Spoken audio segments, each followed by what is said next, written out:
Let's start by living in.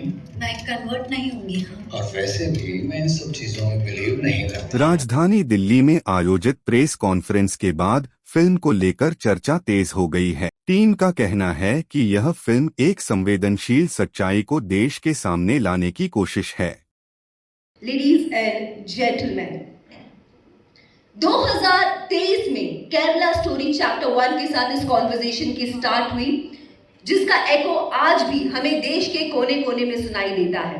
Kerala story 2 goes beyond उसी conversation का continuation है, वही निरंतरता है। Kerala story 2 goes beyond expansion है उस इंक्वायरी का, जिसमें हम ये जानना चाहते हैं कि क्या जो ये फेथ के प्रोफेशनल्स अपने मिशन पर निकल चले हैं, क्या उन्हें सिर्फ एक्सटर्नल फोर्सेस ही हेल्प कर रही है या फिर इन्हें इंटरनली भी हेल्प किया जा रहा है? क्या आपके खुद के राज्य में आपको ऐसे केसेस दिखाई नहीं देते? क्या अपने खुद के शहर में आपको ऐसे केसेस दिखाई नहीं देते? क्या आपके नेबरहुड में ये हो रहा है या नहीं हो रहा है? With Kerala Story 2 goes beyond, we intend to dive deeper, we intend to go bolder, we intend to expose the truth. That we invite on stage the producer himself. एक बार जोरदार तालियां हो जाए for Mr. Vipul Amrutlal Shah, the fearless storyteller himself, the powerhouse filmmaker himself. Shah has moved from beyond. No, sir. Let me. नमस्कार। आप लोग यहाँ आए इस इवेंट के लिए बहुत बहुत धन्यवाद। ये इवेंट करना क्यों ज़रूरी था, ये सबसे बड़ा सवाल है। इस देश में एक नैरेटिव चलता है, जब केरला स्टोरी 1 आई थी, तब केरला स्टोरी 2 आई है, तब कि ये फिल्म झूठी होती है, देश में कहीं कोई मामला ही नहीं है, लव जिहाद एग्जिस्ट नहीं करता। और इस नैरेटिव को चलाने के लिए बहुत सारी ताकतें एक साथ आ जाती हैं, हर तरीके की ताकत आती है इस फिल्म को झूठा साबित करने के लिए। हमें कोई सच्चा कहे झूठा कहे, उससे हमें कोई फर्क नहीं पड़ता, पर जो विक्टिम्स हैं, जिन्होंने इस सिचुएशन को भुगता है, जिनकी ज़िंदगियां बर्बाद हुई हैं या जिनके फैमिली मेम्बर्स की ज़िंदगियां बर्बाद हुई हैं, उनकी तकलीफ़ों में और बहुत इजाफा होता है जब इस नैरेटिव को झूठा कहा जाता है।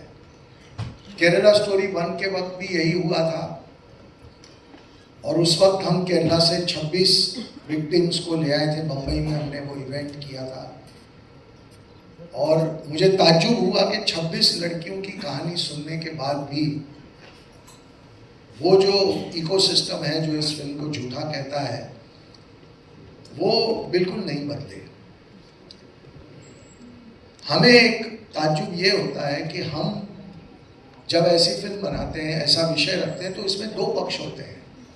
एक विक्टिम का पक्ष होता है और एक उन क्रिमिनल्स का पक्ष होता है जो ये काम कर रहे हैं। और ऐसी कहानियां सुनने के बाद भी एक लॉबी जो है वो उन क्रिमिनल्स के साथ खड़ी नजर आती है। बहुत दुख होता है, क्योंकि सवाल एक फिल्म का नहीं है, सवाल हमारे समाज का है, हमारे देश का है, हमारे देश की बेटियों का है, हमारे फैमिलीज का है। फिर जब ये शुरू हुआ केरला स्टोरी 2, जब ट्रेलर आया, फिर वो लोग सब एक्टिव हो गए, हमारे अगेंस्ट एक टारगेटेड मुहिम चली। हमें कोई फ़र्क नहीं पड़ता, ट्रस्ट मी, मुझे बिल्कुल भी फ़र्क नहीं पड़ता। इसीलिए मैं लोगों के ट्रोल्स का जवाब भी नहीं देता, मैं सोशल मीडिया पे भी नहीं हूँ, तो मुझे पर्सनली कोई फ़र्क नहीं पड़ता। लेकिन मुझे दुख इस बात का है कि अभी भी अगर हम इन विक्टिम्स के साथ संवेदना के साथ नहीं जुड़ सकते, तो कहाँ है हमारी आत्मा? क्या हम इतने इनसेंसिटिव हो चुके हैं कि हमें इन लड़कियों का पेन नहीं दिखता? तो हमें लगा कि ये फिर एक ऐसा बहुत ज़रूरी जंक्शन है जहाँ पे हमें लोगों तक इन लड़कियों की कहानी पहुँचानी चाहिए। और ट्रस्ट मी, इन लड़कियों के लिए ये बहुत मुश्किल है। इनमें से कई लड़कियां ऐसी हैं जिनकी जिंदगियां खतरे में हैं। कई लड़कियां ऐसी होंगी जो अपना मुंह नहीं दिखाएंगी, ढक के बात करेंगी, लेकिन ये सारी विक्टिम्स हैं और इनकी कहानी सुनने के बाद भी अगर लोगों का दिल नहीं मूव करता तो मुझे लगता है कि कहीं ना कहीं बहुत बड़ा प्रॉब्लम है इस देश के साथ। हमें थोड़ा सा सेंसिटिव होना पड़ेगा। तो मैं वेट करूंगा उनके आने का, बस 2 मिनट में हम उन्हें बुला रहे हैं, पर मेरी बात को मैं यहीं ख़त्म करूंगा और ये कहता हूँ और मैं बुलाना चाहता हूँ स्टेज पे हमारे दिग्दर्शक, national award winning director Kamakhya Narayan Singh ji. वो अपना विषय रखेंगे।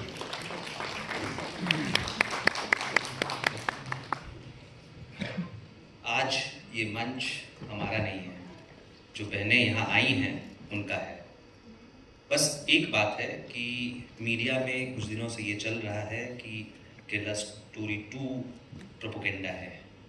आपके सामने हम कुछ लोगों को प्रस्तुत कर रहे हैं जो विक्टिम्स हैं स्कैम की, इस कॉन्स्पिरेसी के। इससे ज़्यादा मैं, क्योंकि पिछले 4-5 घंटों से उन लोगों से वापस बात कर रहा था और मुझे वो पिछले 4-5 साल की जर्नी याद आ रही थी। मैं बहुत भावुक हूँ। मैं चाहूँगा कि आप लोग उनसे मिलें और बात करें। अब मैं हमारी 3 कलाकार जिन्होंने इस फिल्म में लीड भूमिकाएं निभाई हैं, उन तीनों आर्टिस्टों को बारी बारी बुलाना चाहूँगा। बहुत चैलेंजिंग रोल्स थे, बहुत मेहनत के साथ बहुत अच्छा काम किया है। जब अदिति आ ही चुकी है स्टेज पे, आइए अदिति, ये उल्का है और ऐश्वर्या। ये 3 नई आर्टिस्ट हैं जो हम, हालांकि आपने इनमें से कुछ को टीवी पे देखा होगा, लेकिन ये बड़े पर्दे पे एक बड़ी शुरुआत इनकी भी है। ये भी अपने अनुभव आपके साथ शेयर करेंगी। तो मैं शुरू करूंगा अदिति से, फिर आप आगे और। नमस्ते, मेरा नाम अदिति भाटिया है। मेरा सौभाग्य है कि मैं इस फिल्म में काम कर रही हूँ और कुछ ऐसी लड़कियों की कहानी बता पा रही हूँ जिसे बताने की सख्त ज़रूरत है। तो हाँ, मैं चाहती हूँ कि आप सब ये मूवी देखिए। इस फिल्म से अगर कुछ लड़कियों की लाइफ बच सकती है, किसी को साहस मिल सकता है कुछ बातें रखने का, तो हमारे फिल्म का यही उद्देश्य है। Thank you very much. आप सभी को प्रणाम, नमस्ते। मैं उल्का गुप्ता, मैं भी इस फिल्म की एक प्रोटैगनिस्ट हूँ and thank you so much. आप सभी यहाँ पर आए हैं। I am very lucky to be a part of this film. मुझे ऐसा लगता है सभी बड़े मुद्दों को साइड में रखते हुए आज ऐसा मोमेंट है जहाँ हमें सिर्फ सुनना है, समझना है। इस कहानी की जो सभी पीड़िता हैं उन्हें एक्नॉलेज करना है, क्योंकि सभी सोशल प्रॉब्लम्स के साथ ये भी एक सोशल प्रॉब्लम है जिसके बारे में अक्सर बात नहीं हुई है। एंड उन्हें सुनना, उन्हें समझना चाहिए हमें, और अब नहीं तो कब। And thank you so much Vipul sir for bringing a story like this. जैसा कि अदिति ने कहा, काफ़ी लड़कियां बच पाएंगी और किसी के दर्द को सुनना भी बहुत ज़रूरी है। और आज काश ये मंच वो कर सके, आप सब तक, पूरे देश भर तक ये प्रॉब्लम सामने आ सके और हम और ज़्यादा लड़कियों को सशक्त कर सके, अवेयर कर सके। And I am really grateful. Thank you. Hello, नमस्ते, मेरा नाम ऐश्वर्या ओझा है। थैंक यू सो मच, पहली बार तो आप यहाँ आए हैं। जो कहानी हम फिल्म में दिखा रहे हैं, आज उन्हीं लड़कियों के थ्रू हम उनकी आवाज़ सुनेंगे। तो आज मुझे लगता है कि कहने से ज़्यादा हम सुनने आए हैं, और फिल्म के बारे में तो हम बात करते ही रहते हैं, सब ने काफ़ी चीज़ें कही हैं। तो मैं सिर्फ यही आशा करती हूँ कि आप उनकी कहानियाँ सुनें और फिर इस फिल्म को जज करें। एक हमें बार बार लोग कहते रहते हैं कि अरे ये पूरे भारत भर में नहीं हो रहा है। तो हमने सोचा कि हमें कोशिश करनी चाहिए कि भारत भर से या ज़्यादा से ज़्यादा भारत के प्रांतों से इन विक्टिम्स को बुलाया जाए। तो आज यहाँ पे बंगाल, बिहार, भीलवाड़ा, गंगापुर, राजकोट, उदयपुर, जम्मू, महाराष्ट्र, भोपाल, झारखंड, फरीदाबाद, मेरठ, दिल्ली, नोएडा, गुड़गांव, इंदौर, इतनी जगहों से विक्टिम्स यहाँ पे आए हैं, अपने फैमिलीज के साथ आए होंगे।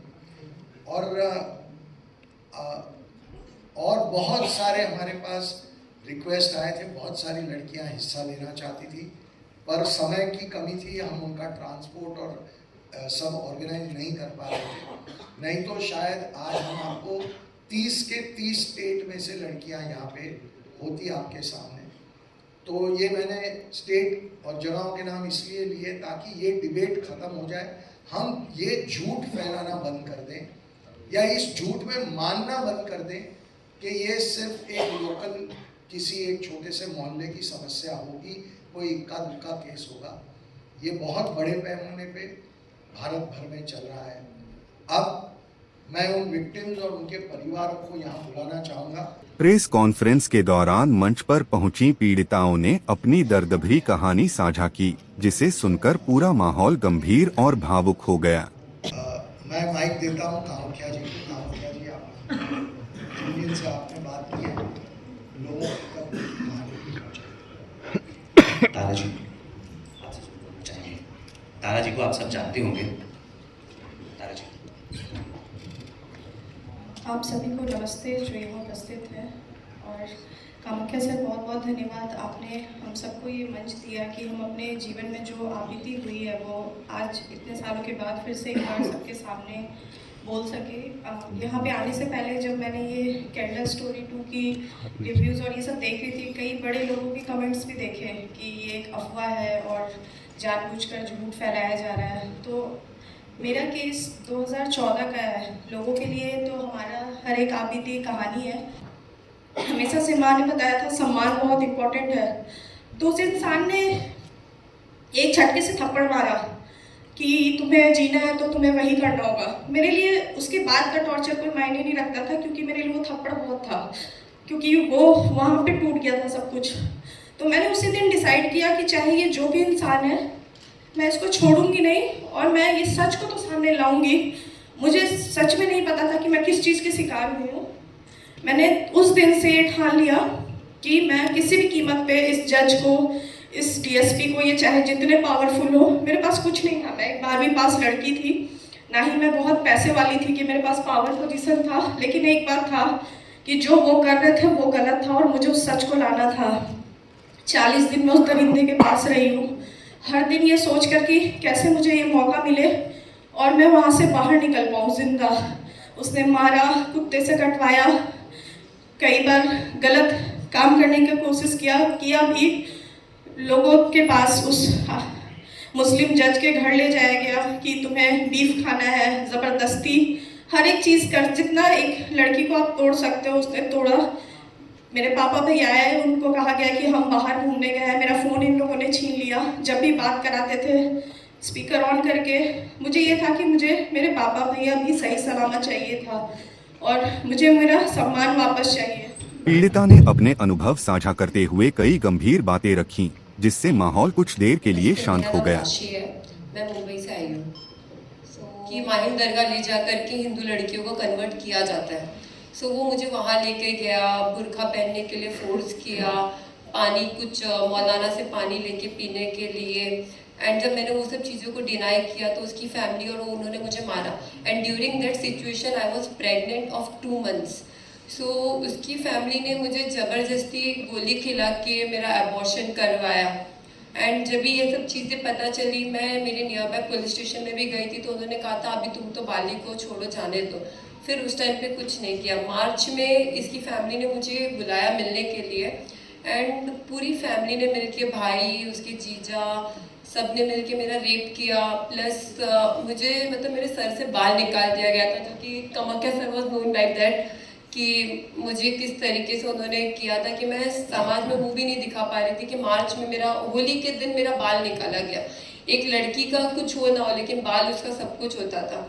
एंड मैंने उस टाइम पे वो गवाया, और जब मैंने मेरी फैमिली से एक्सपेक्ट किया था तो मेरी फैमिली का ये सवाल था कि तूने प्यार किया तू झेल। बट उस टाइम पे फैमिली ने सपोर्ट नहीं किया, but my friends supported me. फिर भी मैं पुलिस स्टेशन भागी 1 मंथ के लिए कि मुझे FIR लॉन्च करना है। पुलिस वालों का ये कहना है ये सब कुछ नहीं होता, कॉमन है। एंड जो पुलिस वाला FIR लॉन्च करने वाला था वो खुद मुस्लिम थे। I can't disclose his name, वरना मैं खुद कर देती हूँ उनका नाम। उन्होंने खुद ने मुझे क्या बोला, राशि जाने दो, छोड़ दो ये सब मैटर, अपनी जिंदगी स्टार्टअप करो। दूसरी पीड़िता ने भी मंच से अपनी आपबीती साझा करते हुए कई गंभीर आरोप लगाए। लगातार सामने आ रही इन कहानियों ने पूरे मामले को और संवेदनशील बना दिया है। अब सुनिए तीसरी पीड़िता ने क्या कहा। मैं निकिता तोमर की मदर हूँ, फरीदाबाद से। ये 2020 में 26 अक्टूबर के दिन हुआ था। मेरी बेटी, मुझे ऐसा लगता है कि सुंदरता और पढ़ाई के कारण और एक तरफा प्यार के कारण गई। मेरी बेटी स्कूल भी टॉप कर रही थी और कॉलेज भी टॉप कर रही थी, तो सामाजिक कामों में भी जाती थी, जनता से भी रूबरू थी, अपने समाज से भी। मैं भी उसके साथ जाती थी जहाँ उसे बुलाते थे। तो शायद उसकी नज़र उस पर कहीं पड़ी और ज़बरदस्ती शादी का दबाव डालने लगा। उसको किडनैप भी किया गया और सीधा फैमिली के पास ले गया, और उसकी फैमिली ने भी उसे शादी का दबाव डाला और धर्म बदल कर। हम एक राजपूत हैं और वो मोमडन था, तो मेरे बेटी ने मना कर दिया। उसके घर पे एडवोकेट भी बैठे हुए थे, शादी करने के लिए भी बैठे थे सब, लेकिन वो नहीं मानी। तब तक कि हमें किसी जरिए पता चला और हम पीछे से पहुँचे और हमारी बेटी हमारे साथ आ गई। हमने FIR करी, लेकिन उनका कुछ नहीं हुआ 2-4 महीने तक, क्योंकि उनके राजनीति में भी 50 साल से राजनीति में बैठे हैं, दादा नाना सब, आज भी चाचा भाई हैं और कांग्रेस के नेता रहे हैं, और जो कांग्रेस के हैं दिग्गज उनके साथ सब उनका उठना बैठना है, तो उनका कुछ नहीं हुआ। हमने बेटी का फ्यूचर देखकर अपने समझौता कर लिया कि बेटी का फ्यूचर खराब हो जाएगा, इसलिए फिर हमने दोबारा से बेटी को पढ़ाई शुरू कर दी। सब कुछ सही चला 2 साल बाद। फिर उसने बेटे को किडनैप करने की कोशिश की, कॉलेज के बाहर लास्ट BCom का पेपर देकर निकली थी। तो बेटी 2 थे, नई गाड़ी में बैठी, गन लेकर घूमा, आगे आगे मेरे बेटी के पीछे पीछे वो था, लेकिन मेरी बेटी ने हार नहीं मानी और लड़ाई लड़ते हुए खुद को शहीद कर दिया। मैं तो उसे शहीद ही कहूँगी अपने धर्म के लिए। उसने अपना बलिदान दे दिया, लेकिन उनसे समझौता नहीं किया, उनके साथ नहीं गई। पहले भी ठुकरा कर सब कुछ आ गई। खूब परिवार ने दबाव डाला, खूब लालच दिया, रानी बना के रखेंगे बेटा, शादी कर ले धर्म बदल कर, लेकिन मेरी बेटी ने सब कुछ ठुकराया और अपनी पढ़ाई भी जारी रखी। BCom क्लियर की, टॉप करके गई है लास्ट में भी, और उसने उनके साथ कोई समझौता नहीं किया, ना ही वो उसकी पिस्टल से डरी। आगे आगे वो और पीछे वो लगाता फिरा। गाड़ी में 2 थे, दोनों ने खूब बैठाने की कोशिश की, नहीं बैठ पाई वो उनसे, तो उन्होंने उसे मार दिया कॉलेज के बाहर। ऑप्शन में सुना होगा, 2020 की बात है, 26 अक्टूबर। और मेरी बेटी लड़ते हुए गई अपने धर्म के लिए, और हम समाज में इस वजह से जी भी रहे। शायद हम आज हम नहीं खड़े होते अगर बेटी उनके साथ जाती तो। बस तसल्ली है तो थोड़ी सी यहाँ है कि वो इज्जत से गई है, लेकिन दुख तो है और सारी जिंदगी रहेगा। उसकी कमी कभी पूरी नहीं हो सकती। उसके बगैर ना कोई खुशी है, आज खुशी मिलती है लेकिन उसके बगैर नहीं है। लेकिन बस इसीलिए जी रहे कि बेटी लड़ते हुए गई, और हम भी आज भी लड़ाई लड़ रहे हैं। डिस्ट्रिक्ट कोर्ट से उन्हें उम्र कैद की सजा मिली दोनों को, हमने हाई कोर्ट में कर रखा है, और हम आखिरी सांस तक लड़ाई लड़ेंगे, क्योंकि बेटी भी लड़ाई लड़ते हुए गई है अपने हिंदू धर्म के लिए, अपने सनातन धर्म के लिए। हम भी ये लड़ाई लड़ते रहेंगे जब तक जिएंगे। और आज सबका बहुत बहुत धन्यवाद, सबको बहुत नमस्कार। आप सबने हमें यहाँ चाहती हूँ आप सबसे। इन बयानों के बाद फिल्म के विषय की गंभीरता और भी स्पष्ट हो गई है। लगातार सामने आ रही ये गवाहियां कई अहम सवाल खड़े कर रही हैं। अब इस पूरे मामले पर चर्चा और तेज हो गई है। आप इस मुद्दे को किस नज़र से देखते हैं? अपनी राय हमें कमेंट में जरूर बताएं। ऐसी ही सच्ची और निष्पक्ष खबरों के लिए हमारे चैनल को सब्सक्राइब करें और वीडियो को शेयर जरूर करें।